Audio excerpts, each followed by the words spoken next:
Yes, prayer. Now it's of great essence and of paramount significance for one to learn and to be taught how to pray. At one point of time, the disciples of Jesus came back to him and said, Master, teach us how to pray.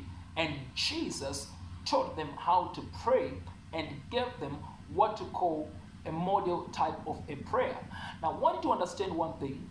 First and foremost, prayer, it is simply communication established between God and man, or man and God.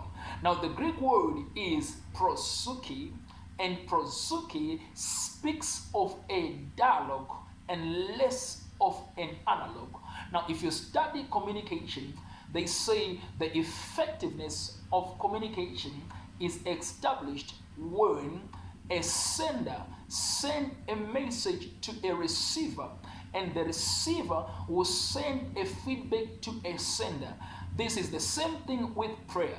Now, the greatness or the effectiveness of prayer, it is not only in the amount of requests, petitions, and supplication you send unto God or before the throne of God, but it is determined by the amount of feedback or responses you receive from God. So there are two aspects of prayer. It is you communicating to God and God communicating to you in return. That's what you call a prayer. Now, are you aware that it's erroneous to recite the Lord's Prayer? Now, I've seen many places. You go to religious centers, you go to schools, primary schools, even high schools. You go sometimes in meetings and people begin to recite the Lord's Prayer. Are you aware it's theologically erroneous? It's actually unscriptural for you to recite the Lord's Prayer.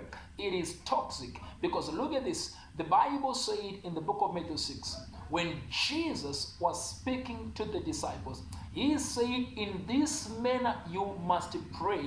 In this way you must pray.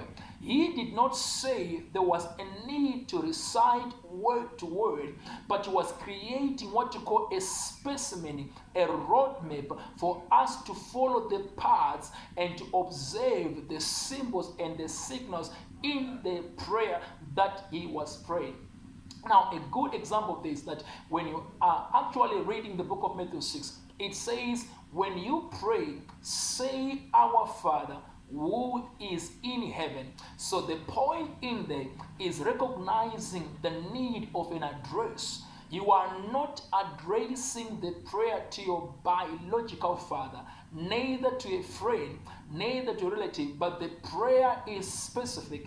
It's being addressed and directed to God. Now, there are things such as the issues of will, forgiveness, which are actually spoken in the Lord's Prayer.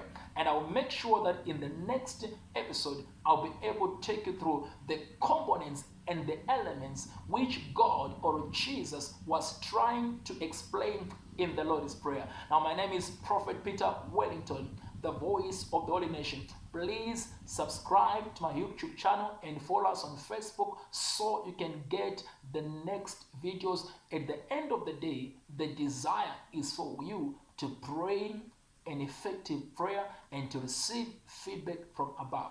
Thank you so much.